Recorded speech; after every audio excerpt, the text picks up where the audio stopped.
Thời gian dường như đã ngưng động.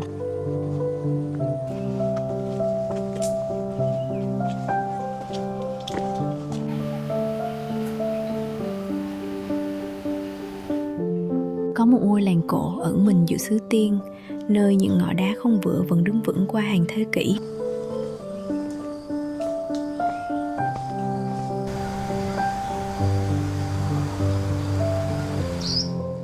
Và có những ngôi nhà dù trả giá tiền tỷ vẫn chỉ nhận lại những cái lắc đầu từ chối.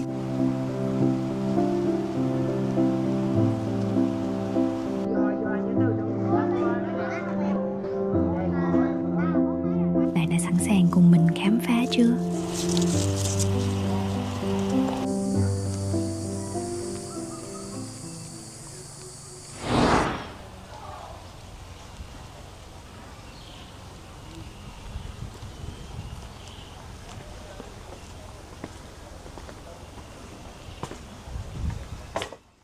Cách Đà Nẵng chỉ tầm 100 km thôi, mà mình cứ ngỡ như vừa bước qua một cánh cửa thời gian để quay về 200 năm trước vậy. Chào mừng mọi người đã cùng mình đặt chân đến Lộc Yên, một trong tứ đại làng cổ đẹp nhất của Việt Nam. Giữa cái nắng chiều yên ả thế này, mình đang rất tò mò. Điều gì đã khiến một ngôi làng nằm sâu trong thung lũng lại giữ được vẹn nguyên hồn cốt từ thời mở cõi đến tận bây giờ? Không để các bạn đợi lâu nữa, ta cùng khám phá ngay thôi.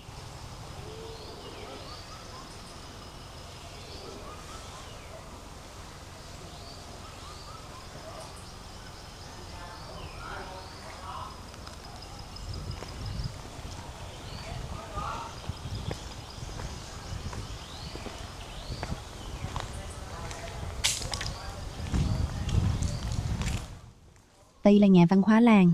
Mọi người nhìn xem, nó không giống bất kỳ một cơ quan hành chính nào mà chúng ta thường thấy ở phố thị đâu. Nhìn mái ngói cổ kia kìa, đều tăm tắp, kết hợp với khoảng sân rộng thênh thang và cực kỳ sạch sẽ. Cảm giác đầu tiên của mình khi đứng ở đây là gì bạn biết không? Đó là sự ngăn nắp. Nhìn sự tươm tất này, mình tin là người dân ở đây giữ làng bằng cái tâm, chứ không chỉ vì cái danh hiệu di tích quốc gia đâu. Chỉ cần nhìn cách họ chăm chút cho không gian chung này, một nơi để tụ họp, vui chơi mà vẫn giữ được cái hồn xưa cũ. Vậy là mình đủ hiểu họ trân quý mảnh đất này đến nhường nào rồi.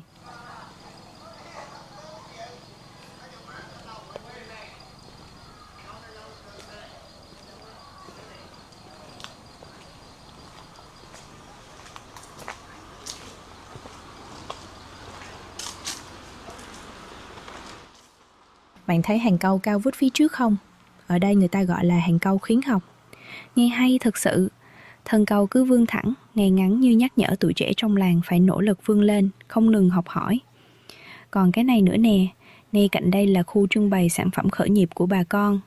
Thế mới thấy, Lộc Yên cổ kính nhưng không hề cũ kỹ. Từ những thứ dân dã nhất, người dân vẫn tìm cách sáng tạo để đưa thương hiệu quê mình đi xa hơn. Một ngôi làng vừa có chiều sâu lịch sử, vừa có sức sống hiện đại thế này thì quá là tuyệt vời.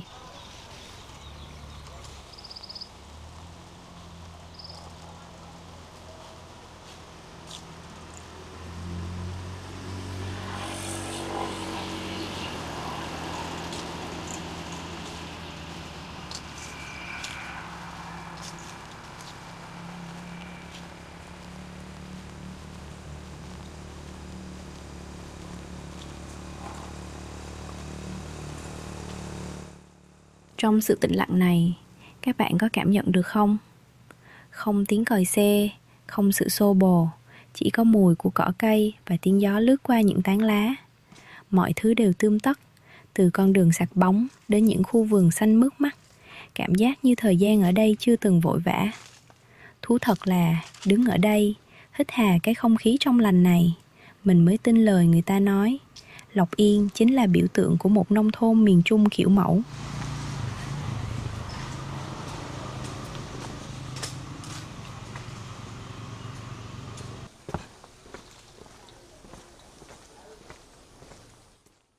Trời ơi, mọi người nhìn xem. Mình thề là không có một ống kính nào lột tả hết được vẻ đẹp ở đây lúc này đâu. Một con đường lát đá thủ công uốn lượn nằm giữa những cánh đồng lúa chín vàng óng ả đang vào mùa gặt. Thật sự quá mãn nhãn. Có lẽ đây chính là con đường đẹp nhất ở Lộc Yên.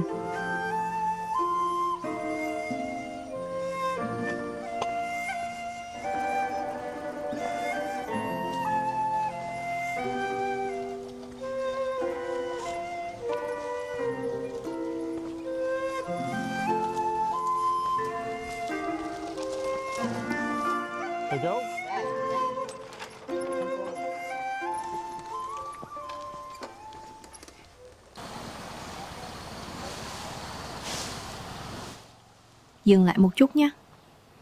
Mọi người có ngửi thấy không? Cái mùi lúa chín thơm nồng quyện với nắng chiều, nó bình yên đến lạ kỳ. Cảm giác chạm tay vào những bông lúa chĩu hạt vàng óng thế này, mình thấy như đang chạm vào cả sự trù phú và công sức của bà con xứ Tiên vậy. Nếu các bạn cũng đang cảm nhận được sự bình yên này cùng mình, thì đừng quên nhấn like và đăng ký kênh nhé. Hành trình khám phá những bí ẩn phía sau cánh đồng này chỉ mới bắt đầu thôi. Đi cùng mình nào.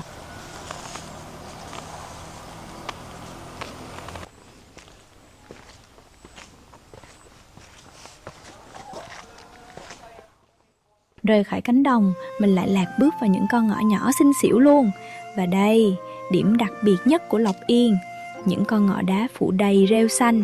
Nhìn kỹ thì từng viên đá được người dân xếp chồng lên nhau bằng tay thôi, không hề có chút xi măng nào mà vẫn ngay ngắn vững chãi hàng trăm năm qua.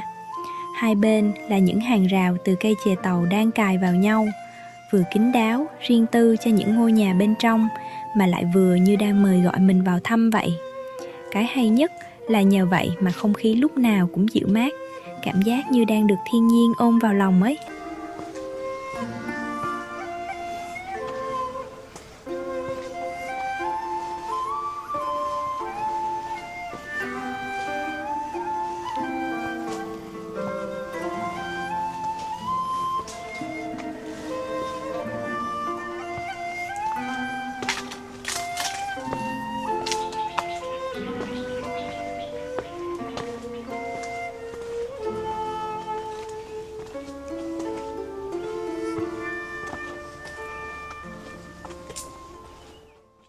Đây là điểm dừng chân đầu tiên của chúng ta, ngôi nhà cổ của ông Nguyễn Đình Mẫn. Mọi người tin được không? Căn nhà này đã đứng vững suốt 170 năm và là nơi sinh sống của tận 5 thế hệ rồi đấy. Căn nhà được làm hoàn toàn từ gỗ mít rừng, với kiến trúc 3 gian 2 trái đặc trưng. Và ngay bây giờ, mình sẽ dẫn mọi người vào bên trong để tham quan nhé.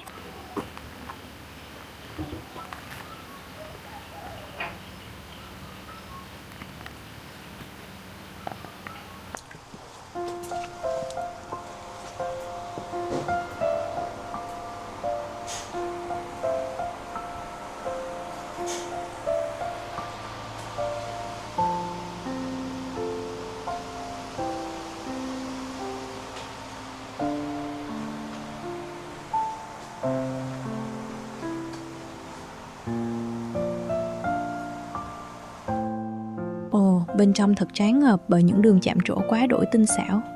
Mọi người xem này, dù đã phủ màu thời gian, nhưng từng chi tiết vẫn toát lên vẻ sang trọng và cực kỳ tinh tế. Nó không hề phô trương mà mang một nét quyền quý ngầm của người xưa, từ cách chọn vân gỗ cho đến những nét đục đẽo tỉ mỉ. Đúng là cái đẹp của sự cổ kính luôn có một sức hút rất riêng, vừa ấm cúng lại vừa khiến người khác phải trầm trồ.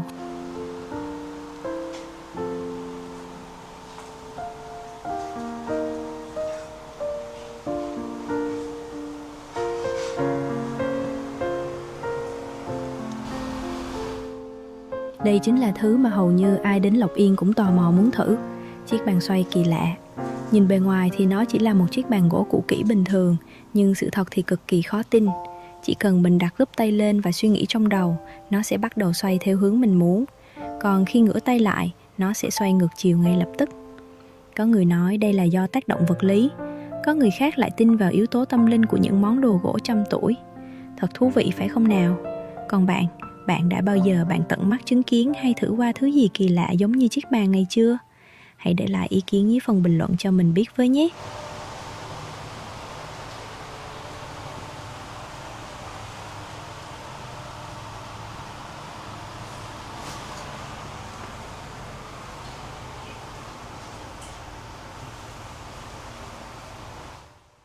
Dưới chân mình là sàn đất nện nguyên bản, không hề lá cạch, cảm giác cực kỳ mộc mạc và mát lạnh. Và góc kia, một chiếc rương gỗ cổ vẫn còn nguyên vẹn, chắc hẳn là nơi cất giữ những vật quý giá của gia đình qua nhiều đời. Trên bàn tiếp khách kia lại có bộ ấm chén được tặng bởi Mặt trận Tổ quốc Việt Nam. Thế nên, mọi người đừng thấy ngôi nhà này trông đơn giản mà lầm nhé.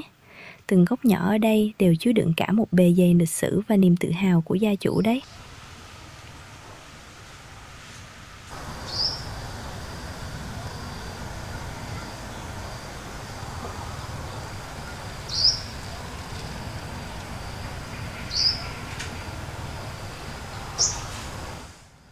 Mọi người nhìn kỹ lên hệ thống cột kèo phía trên nhé. Toàn bộ ngôi nhà này không hề sử dụng một chiếc đinh sắt nào cả. Bí quyết nằm ở một kỹ thuật đỉnh cao của cha ông mình ngày xưa, gọi là ghép mộng. Hiểu đơn giản là các thanh gỗ được đục đỡ chuẩn xác rồi khớp lại với nhau y hệt như những thanh Lego vậy. Cái hay của cách làm này là giúp ngôi nhà có thể co giãn theo thời tiết khắc nghiệt của miền Trung mà vẫn cực kỳ vững chãi. Có lẽ nhờ sự tinh tế đó mà dù đã hơn 170 năm, qua bao mùa mưa bão, ngôi nhà vẫn đứng vững để che chở cho 5 thế hệ. Quá khâm phục trí tuệ của người xưa đúng không mọi người?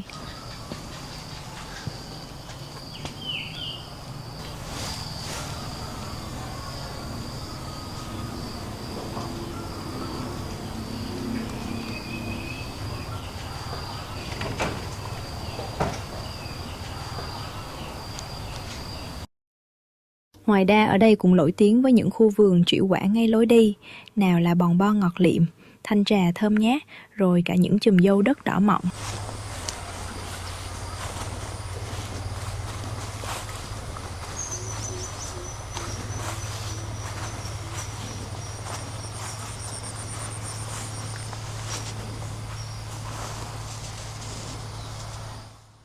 Rời khỏi ngôi nhà của ông Mẫn, mình lại bước tiếp trên con đường lúa vàng này để tìm đến những bí mật khác.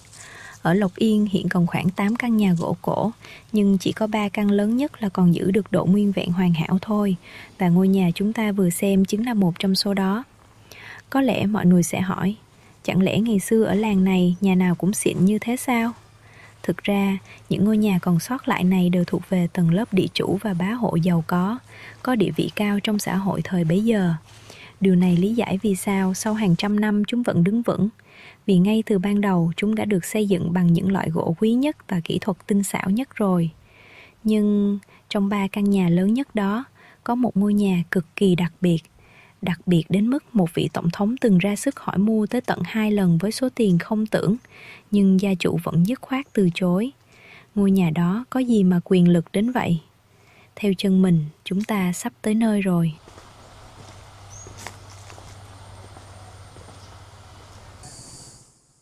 Ngôi nhà của cụ Huỳnh Anh nằm ở vị trí đẹp nhất làng, ngay lưng chừng đồi, nhìn thẳng ra cánh đồng lúa bao la. Để lên được đây, mình phải đi qua một con ngõ nhỏ rất thơ. Một bên là tường đá trăm năm rêu phong, một bên là hàng chè tàu được cắt tỉa tỉ mỉ. Ít ai biết rằng, để hoàn thành kiệt tác có niên đại hơn 200 năm tuổi này, những nghệ nhân đã tốn ròng rã suốt 12 năm trời. Sự tinh xảo của ngôi nhà lớn đến mức Tổng thống chính quyền Sài Gòn thời bấy giờ là ông Ngô Đình Diệm đã từng 2 lần lặn lội đến tận nơi để gạ mua lại.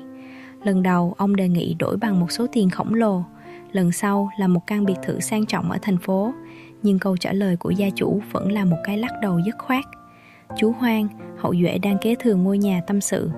Ngôi nhà là tài sản vô giá, được dựng lên từ phước đức ông bà, nên sau này tôi qua đời thì con cháu sẽ tiếp tục giữ gìn nó.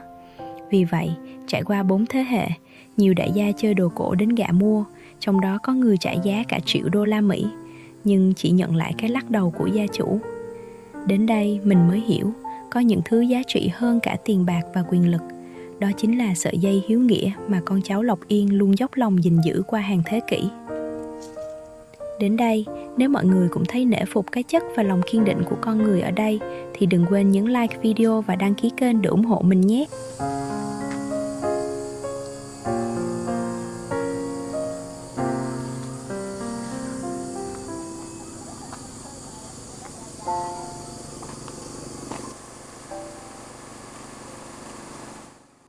Mọi người có để ý thấy điều gì đặc biệt ở đây không? Những con ngõ đá ở Lộc Yên luôn uốn lượn mềm mại chứ không bao giờ đi thẳng tuột. Sự uốn lượn này là chủ ý của người xưa đấy. Một phần là để men theo địa hình đồi núi nhấp nhô, cứ nương theo vườn, theo nhà mà đi, tạo nên một sự hòa hợp tuyệt đối với thiên nhiên mà không hề khiên cưỡng. Nhưng cái hay nhất nằm ở đây. Miền Trung Việt Nam vốn khắc nghiệt, gió bão thường trực, nên những khúc quanh này đóng vai trò như những tấm bình phong tự nhiên, giúp giảm bớt sức gió, che chở cho nếp nhà bên trong.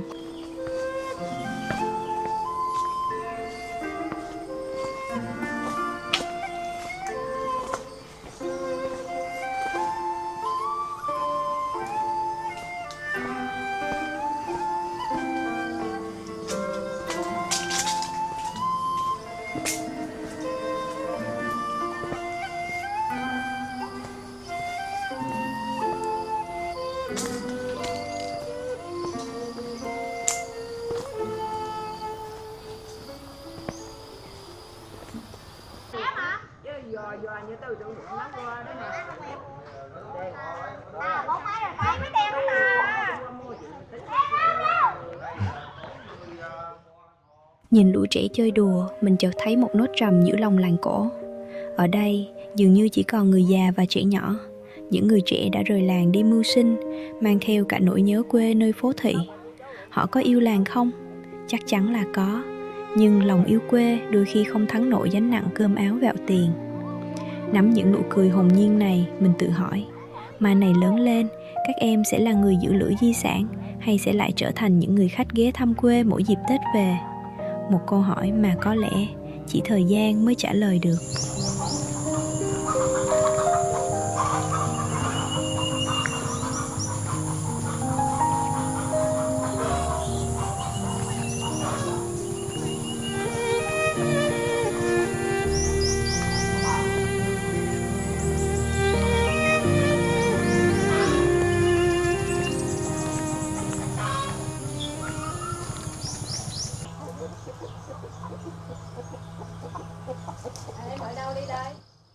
Điểm dừng chân cuối cùng của mình là nhà cổ của cụ Đồng Viết Mão.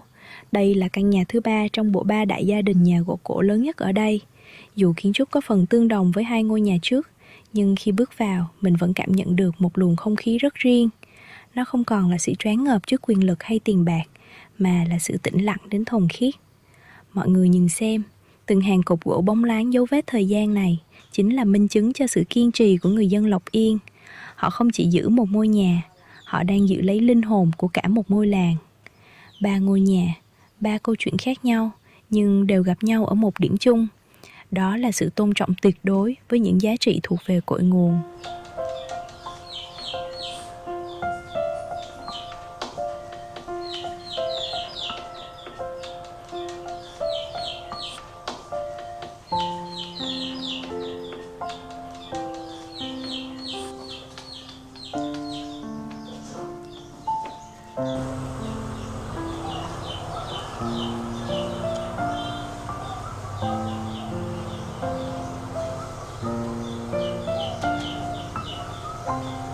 Đây nó có vòng xoa.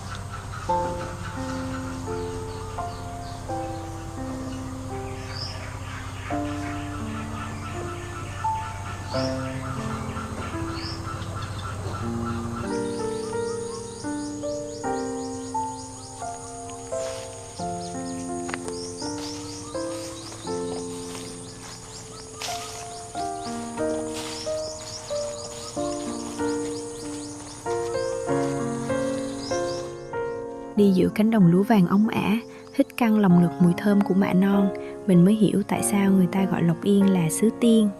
Ở đây dường như thời gian đã quên mất lối về. Cái hay của Lộc Yên không chỉ nằm ở những ngôi nhà tiền tỷ cũng không mua được, mà nằm ở sự tĩnh lặng này. Một sự tĩnh lặng mà ở phố thị có nằm mơ chúng ta cũng không bao giờ tìm thấy được. Cứ bước đi chậm thôi, để thấy từng kẽ đá, gốc cây cũng đang kể chuyện.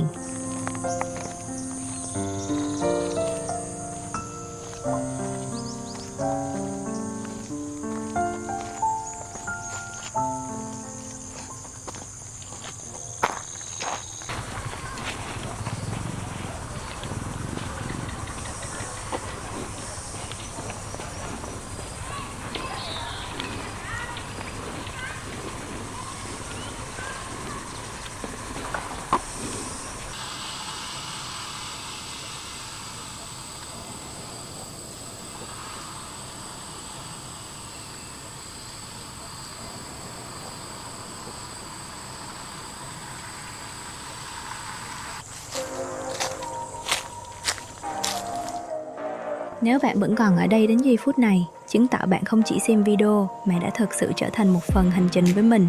Cảm ơn bạn vì một tâm hồn biết trân trọng những giá trị xưa cũ. Chúng ta đã cùng đi qua những ngõ đá rêu phong, tiến thăm những nhà gỗ trăm năm và lắng nghe câu chuyện về lòng hiếu nghĩa của người dân Lộc Yên. Những mảnh ghép ấy đã tạo nên một bức tranh quê thật trọn vẹn. Để tiếp thêm động lực cho mình trên những dặm đường sắp tới, bạn đừng quên nhấn like và đăng ký kênh nhé. Mình hứa sẽ còn đưa bạn đến những vùng đất, nơi những câu chuyện văn hóa vẫn đang chờ được kể lại. Chào tạm biệt và hẹn gặp lại bạn ở hành trình tiếp theo.